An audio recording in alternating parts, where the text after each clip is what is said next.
UFC Long Island. These are the full card predictions and the betting breakdown. Main event, Brian Ortega and Yair Rodriguez. We got a pretty good card to talk about. Make sure you guys smash that like button. If you're new to the channel, subscribe. Turn those post notifications on and share the video as well. Let's jump right into things. First fight of the night, Jessica Penne and Emily Ducote.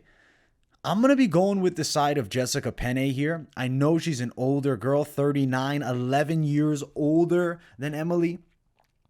But I really feel like the big difference maker is going to be the grappling advantage. You look at Ducote's recent loss. She was taken down a fair amount by Kanako Murata. Jessica Penne does have a very, very good grappling game. Now, her stand-up isn't great. Definitely a bit hesitant sometimes striking, but I feel like her style plays well here. Even at 39, being more of a primary grappler, looking to get this fight to the mat, I think it's a big edge. Also, look at the physicality. 5'5" Penne, 5'2" Ducote. You look at the reach differential by a bit. Jessica Penne, I really feel like is going to look for a lot of takedowns here. She's going to want to put this fight against the cage, on the ground, and control. I say she takes it here on the scorecards over Emily Ducote. Now, looking at the odds, Emily is minus 132 is the favorite. Jessica Penne plus 131. I like the side of Penne for the win. I'm going to bank on her as an underdog with a very grappling-heavy game. Also note Emily is taking this fight on short notice. Jessica Penne for the victory. And also note Alicia Zapatella. She's a good fighter. Normally, 105-pounder, recent opponent for Ducote. She just won that fight 3 weeks ago. So she is definitely going to be in shape here, even coming in on short notice. We'll ride with Jessica Penne for the win to start the night off. Next fight, Dwight Grant and Dustin Stoltzfus at 185 pounds. I'm going to be riding with Stoltzfus. Dwight Grant decides he's going to jump up a weight class. I think it's an okay move, but it's not like he's a huge 85er. He's not a bad size guy, height and reach-wise, but he's not super thick. I feel like Stoltzfus should be able to outmuscle him in the grappling, and I do think in the stand-up it's competitive. I feel like Grant's going to have a clear-cut speed advantage. Note this, though. Dwight Grant has not fought at middleweight since his second pro fight in 2011. That is a long time ago. That is over a decade. He's been naturally fighting at 170. He just recently got knocked out a month and a week ago. That's not a long time. He got dropped too in that fight before getting knocked out. He took some real damage there. It's at 170. It's not like he decided, I'm going to take 9 months to become a 185er. Stoltzfus is definitely the bigger guy.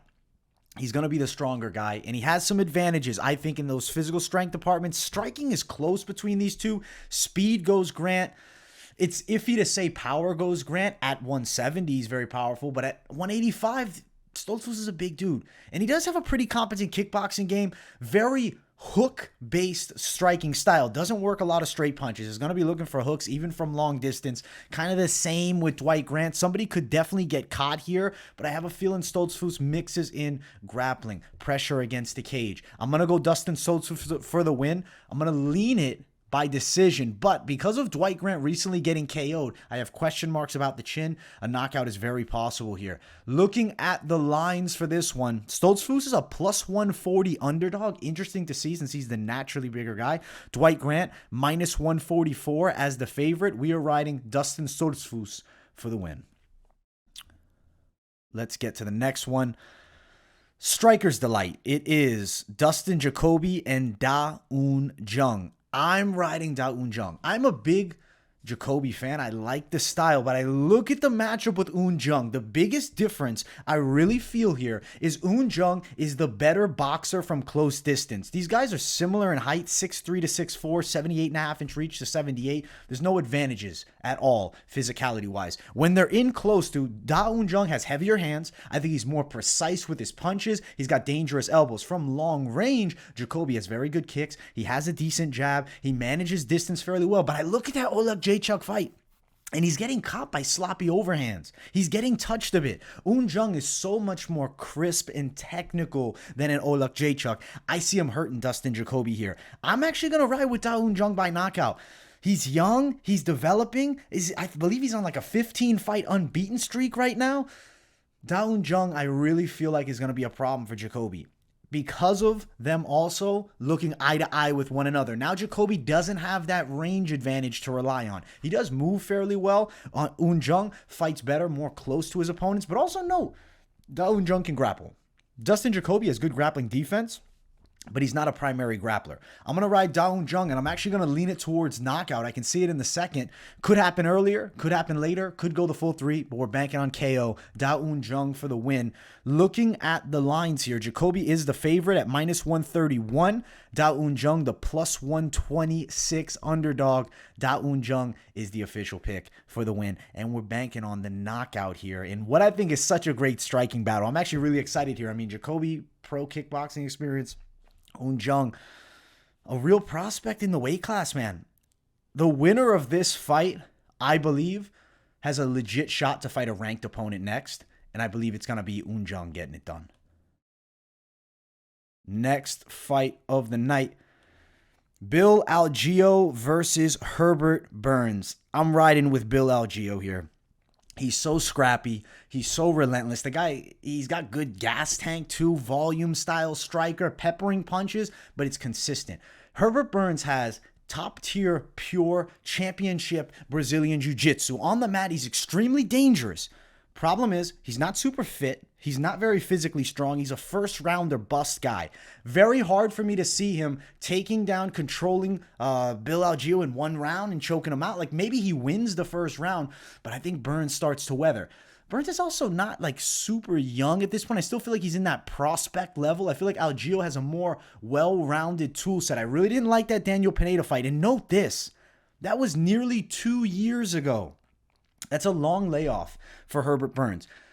I believe he's going to be improving, but Algeo with consistency, you look since that time. Algeo has had 4 fights since that time, and he beat a really good prospect in Joe Anderson Brito in the last one.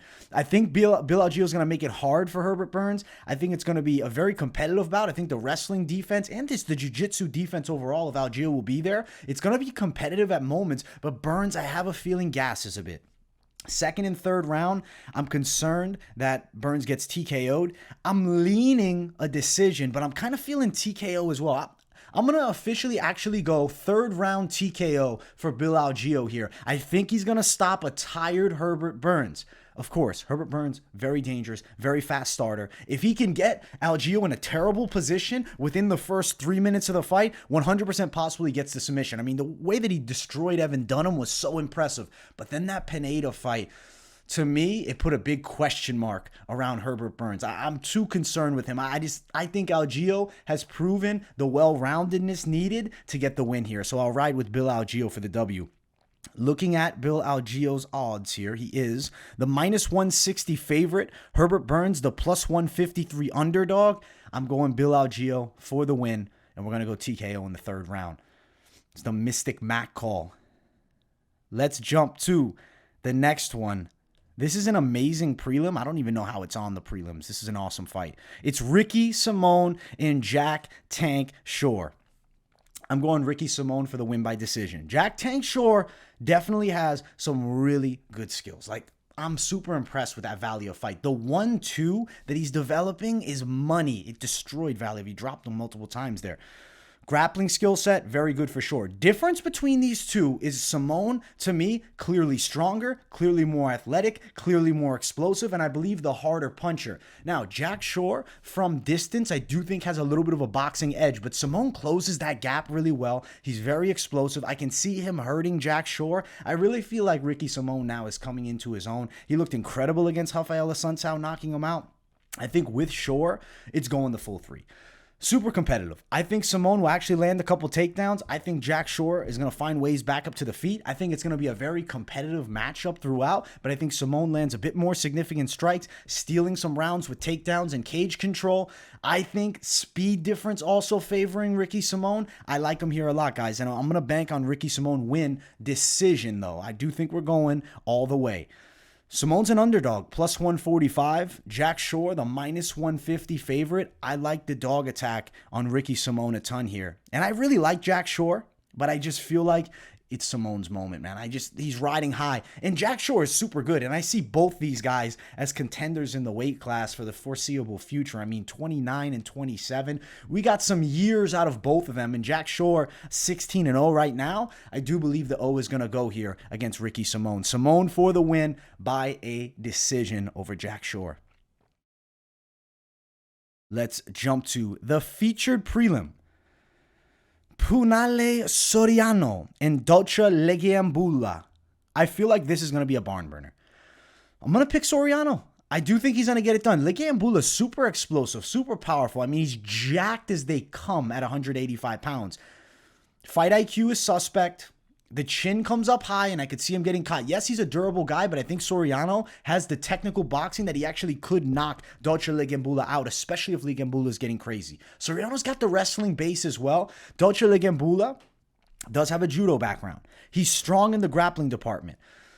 I don't think strong enough in that department to grind out a win on Soriano. He might look to shoot. He might look to put him against the cage and control, but Soriano will find ways out of those bad positions. I think we're going to get a bit of a war here. I feel like there's going to be moments of chaotic exchanges, and I see Soriano touching the chin of Lungiambula, putting him down and hurting him. I'm going to go Punahele Soriano for the win by knockout. I think he has the better boxing skills, and I do think more precise punching power. Yes, Lungiambula hits really hard, but it's chaotic. It's wild. It's a lot of wide overhands, looping hooks. Even you look at the Cody Brundage fight, he had that win in the bag up until he shoots, a double leg with his neck out and just gets caught in a guillotine and then quickly taps. I'm going to bank on Soriano for the KO. If it went longer, I wouldn't necessarily be shocked, but we're going Soriano KO. Like, that's the official pick here, and I like it a lot. Odds are a bit wide. Minus 232 Soriano. Lungiambula plus 231. I think Soriano gets the KO. He's a big favorite, though, and I don't love seeing him at this line, especially coming off 2 straight losses. Both guys off 2 straight losses, even though Lungiambula looked good in the loss the last time out. We're going Soriano by knockout, though, and I think it's going to be a bit of that slobber knocker style, maybe one of those OG bangers, and I feel like this could be a sleeper fight of the night. But on the main card, we'll talk about what I think is going to be the real fight of the night. Punahele Soriano for the win, and we're going KO.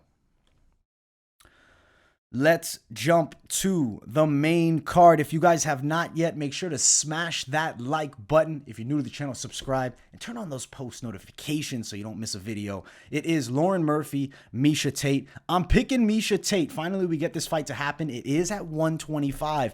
Very excited to see how Miesha fights at this weight class. Her body looks like better fitness-wise than it ever has. Her skills look to have improved a lot too. Her stand-up game was always, in my opinion, suspect in the past. Now, after the layoff, coming back, I mean, she had moments against Ketlen Vieira, even in a loss. Her wrestling is always A1. Her top control is great. Her grappling overall is really good. But her stand-up's developed. She's developed almost like a rangy kickboxing style. She works her straight punches fairly well. Murphy's not an easy fighter to deal with standing up, though. Lauren Murphy is a tight boxer. Very heavy straight punch attack and forward pressure. That's her game. Miesha Tate, I do believe, mixes in some takedowns in this matchup. Definitely looking to put Lauren Murphy against the cage a bit. That's a successful key to victory, I think, for me on the Miesha Tate side. But standing up, I don't think she's going to be a fish out of water with Murphy here. I think it's going to be competitive. I think Miesha Tate can strike with Lauren. And I think Miesha Tate's going to get the win by a decision here over Lauren Murphy. And I feel like with this win in a very open weight class, there's a chance Miesha Tate ends up fighting Valentina Shevchenko in the very near future. If she can get this one, maybe one more. But I mean, the UFC may give her a title shot after this one, especially depending on Andrade fighting against Manon Fiorot. Whichever way that goes. If Andrade gets the win there, I could see Miesha Tate sneaking into that spot and challenging for the belt. Miesha Tate is a minus 170 favorite. Lauren Murphy, the plus 162 dog. I think Miesha Tate wins a decision here. And I like Miesha 2.0. Tate 2.0 is on the money. And I feel like she's going to get it done. Even the loss to Ketlen Vieira, like, it looks better now, especially with Vieira getting, a win. Whether you think that she deserved a win or not against Holly Holm, she went the full 5. It was competitive. She damaged Holly on the feet. And Miesha Tate was live throughout the matchup. Tate for the win over Lauren Murphy. Decision. Let's jump to the next one. This is, I think, going to be fight of the night. The people's main event, Shane Burgos and Charles Jourdain. I really feel like this is such a toss-up fight. It's a coin flip matchup. And for some reason, my coin is flipping the Charles Jourdain side. I feel like he's going to win the bout. I really think he is the more precise striker at this point, more technical, doesn't get hit as much. You look at Shane Burgos, he takes a ton of damage. In like the recent bouts, all three of his last few, he's taking shots. He's wearing the damage. Charles Jourdain, I think, has a speed advantage. I think closes distance better. Shane Burgos is always going to be dangerous. I mean, he touches up with great overhands. He hits really hard. He's got awesome low kicks. Jourdain, I think, can find that target and hurt Shane Burgos, but it's like one of those real murky picks. Like, it's going to be very competitive. No matter what side you're on, you can see paths to victory for both. I feel like it's a fight of the night. It's going to be a war. Jourdain likes to stand and bang. Burgos likes to stand and bang. I mean, this could go down as one of the greatest fights we've ever seen. And I'm so excited we get to see it. I know Jourdain, after the last one, called out Edson Barboza. A win over Shane Burgos pushes him very, very close to that matchup. Looking at the lines here, Jourdain is a fair size underdog, plus 162. Shane Burgos, the minus 175 favorite. I like the dog in this matchup. I like Jourdain for the win. I am leaning Jourdain decision, though. I feel like we're going the full three. Both guys can take a lot of damage and like to brawl. It's going to be a hell of a fight, and I think it's stand-up only really here. I think movement edge also favors Jourdain. And something about Burgos which concerns me is that he does eat a lot of straight shots down the line. He has a square stance, a very square stance, whereas Jourdain has a slight more of an angle, and I think the better footwork of the two. Charles Jourdain, I'm going to pick him by a decision. It's going to be a fight of the night. Absolute banger. Coin flip matchup. You don't want to miss this fight. If you weren't going to watch any fight on the card and you just said, I have to pick one to watch, this is the one to watch. Charles Jourdain, win, decision, upset over Shane Burgos in a battle. I can't wait for it. Love both these guys. Next fight of the night, Matt Schnell versus Sumudaerji, battle of the flyweights. I'm going to be riding Sumudaerji. I feel like he's going to get the win by a decision too. Matt Schnell's not an easy out for anybody. He comes to bang. He's pretty decent with the stand-up, has some sneaky power in his hands. He's quick. He's light on his feet. He's athletic. But Sumudaerji is so ranged. He fights extremely well from distance. His movement is pretty damn solid. And I mean, just the way he manages that distance and controls where his opponents are at, like, he's a problem at flyweight. Schnell may look to wrestle here, and I'm going to be curious to see how Su's ground game really will hold up here. I think he's going to be okay, though. Matt Schnell, tough loss in the last one, but it was an absolutely amazing 2-minute fight against Brandon Royval. I expect nothing less with Matt Schnell than entertaining fights. I think this is going to be a really good one. How does it finish? Well, you see lost by decision to Bontarin, and then he got guillotined against Royval, KO against Pantoja. Look at the last few by Sumudaerji. 2 out of the 3 are decisions. I do think it's going to go the distance. I think we're going to see Su take it on the scorecards. I really feel like the range striking is a difference maker. Don't be surprised if Schnell wins around here. Don't be surprised if Schnell has good moments, but Sumudaerji should win the overall matchup. Now, looking at the lines, Sumudaerji is a bit of a wide favorite, minus 250. Schnell plus 226 is the dog. I like Su's chances, man. Something I'm just so impressed with is the range. And also note Sumudaerji's southpaw stance. That could be a bit of a factor. I think that will allow him to manage distance even better against a Matt Schnell. Good straight punches. I see him touching Schnell up a little bit down the line. Great high kicks. The Tibetan Eagle for the win, guys. And it's a fun fight. Sumudaerji decision over Matt Schnell.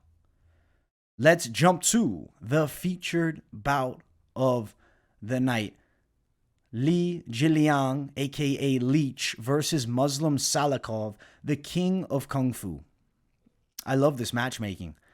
I think we're in store for a great striking battle, and I'm going to actually pick Leech. I think Jingliang is going to get the win.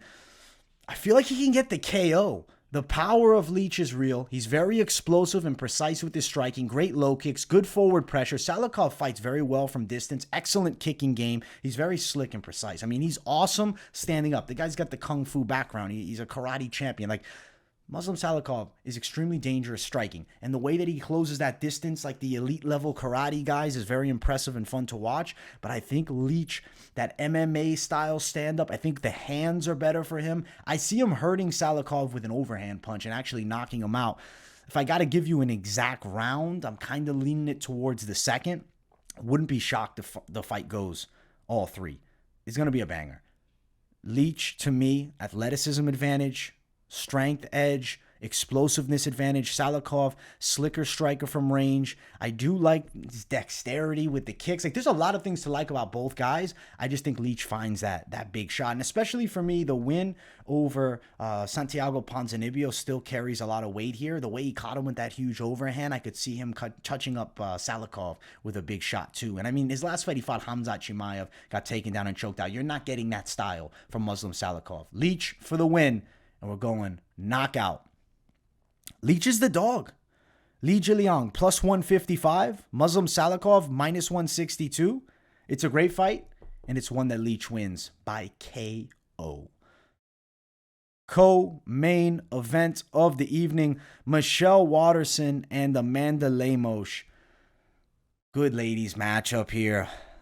Lemos looks so good in the last one. I'm picking her to win this fight, and I believe majority of the people are going to be picking her. It's hard to pick the karate hottie. She's so good, though. I mean, like, she gave Carla Esparza a really tough go, losing a split decision. Super light-footed striker, great kicking game, very good distance management, and like entering and closing that distance is good. But Amanda Lemos controls her ground extraordinarily well. She has real knockout power. I think she can hurt Michelle Waterson. I find it very hard for Waterson to hurt Amanda Lemos here. And if you look at that Jessica Andrade fight, Lemos was winning the fight standing up. Her striking looked better, and then she gets caught in a standing arm triangle and choked out. That's the fight game. I still think Lemos is a contender in this weight class. Her dangerous skill set is real. She's got pretty nice front kicks, good low kicks, fast hands, knockout power in her punches. Michelle Waterson on the other side, I mean, the karate hottie brings that karate base, the light-footed style. Like I said, the distance closing is good. I like her side kicks. I could see her having moments, but I don't even know if I see her winning a round. I kind of see Lemos dominating the fight standing and getting a unanimous decision win. I'm very excited to see what happens because I really feel like in loss, Lemos' stock actually rose against Jessica Andrade. I'm like, wow, Lemos is a better striker than I believe she was, and that matchup proved it to me. Amanda Lemos for the win, and I'm going to ride her by a decision over the karate hottie. She's a big favorite, though. Minus 331 for Lemos. Michelle Waterson plus 315 as the underdog. I like Lemos' chances. I see her getting it done. I'm saying decision. I think she's going to have good moments striking. Note this, though. 115-pound Lemos up at 125. Karate hottie, long career at 115. Previously fought at 105. So it's just, not a big weight cut for either girl here. The last one, Marina Rodriguez, worked over the karate hottie pretty well. I see Lemos maybe a similar style performance, but just, over the 3 rounds. And, like, she's got a good run going for her in the UFC. And that loss to Andrade, I think, is quick to brush off with a win here. And if she gets, like, 1 or 2 more, title contention is so close for Amanda Lemos. And I really want to see her against, the upper echelon. I'd like to see Marina Rodriguez take on Amanda Lemos. I love that striking matchup. Lemos for the win, and I'm doing it by a decision as the official pick. Main event of the evening. If you guys haven't yet, make sure to smash the hell out of the like button. And if you're new, subscribe to the channel. It is Brian Ortega and Yair Rodriguez. This is a delight. This is a great fight. I mean, Ortega, last fight, lost to Volk. Yair Rodriguez, last fight, loses to Holloway. They've both lost to Max Holloway, too. They lose to the best of the best, and they're right there. If Yair Rodriguez is able to sneak past and get a win, I mean, it's not out of the question for him to get a title shot sometime in 2023. I mean, maybe he needs one more, but he'd be real close to it. That being said, I think Brian Ortega wins the bout. Ortega looked really good against Volkanovski. He gave him the toughest out. And the way Volk beat the hell out of Max Holloway, Ortega is the guy that can threaten a Volkanovski because of the submission skill set. Extremely good grappling game. Ortega's next level on the ground. But his stand-ups developed. He looks so calm striking these days. His boxing looks good. He's got power. He's got a mean left hook. He hurts his opponent standing up too. I mean, the way he ran over the Korean Zombie was really impressive. Yair Rodriguez, he's scrappy, he's slick. His stand-up game is really, like, something that's hard to explain because it's not typical rhythm. It's extremely explosive, great kicks. He's dangerous with his legs everywhere, and he's been like that since, he made the UFC debut and burst onto the scene.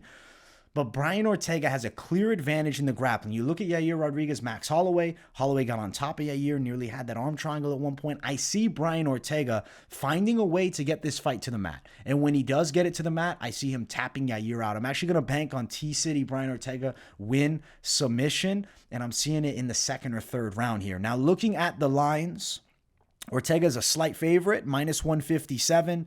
Yair Rodriguez plus 143. I like T-City to get it done. I think it's going to be emphatic fashion, I guess. Really, like, I think it's going to be a war. I feel like both these guys bring it all because they know the title shot isn't that far-fetched. I mean, if Ortega can get 2 wins, a rematch with Volkanovski sells. If Yair can get 2 wins, a first challenge against Volkanovski sells. Now, especially with Holloway kind of put in that shadow realm because he's 0-3 against Volk, it's hard to see him getting a title shot. Either one of these guys could be in the mix for a fight in 2023 for the belt. And I think Brian Ortega's grappling is the biggest differential between the two. And I do feel like T-City can strike with Yair. Yair's kicks are way better than Ortega's, but the hands, I see it as competitive. I could see Brian Ortega touching up the chin of Yair Rodriguez a bit. He's hittable. He's extremely good with the kicks, extremely explosive, but he's still hittable. And on the mat, Brian Ortega has the real edge. The jiu-jitsu is next level, and I see him winning this fight by submission. And we're going third round, but second or third, really, I think it could go down. It's going to be a hell of a fight. I'm looking forward to it. Overall, UFC Long Island, bringing the action. We got 12 pretty damn good fights. I think there's going to be some great battles. I look forward to being live for this card once again. The Fight Companion will be back this week, which is something I'm very excited about because we didn't get to do it last week. I hope you guys enjoyed the breakdown. Make sure to smash the like button. If you're new to the channel, subscribe. Turn those post notifications on and share the video as well. Let me know in the comments what you guys think of the picks. If you don't have anything to say, you just enjoy the content and want to support your boy, drop a W in the chat to boost the algorithm. Much love to everybody watching. I'll be dropping content all week long, so keep it locked in here at MMA Experts. Much love, and I will see you all in the next one. Peace, everybody.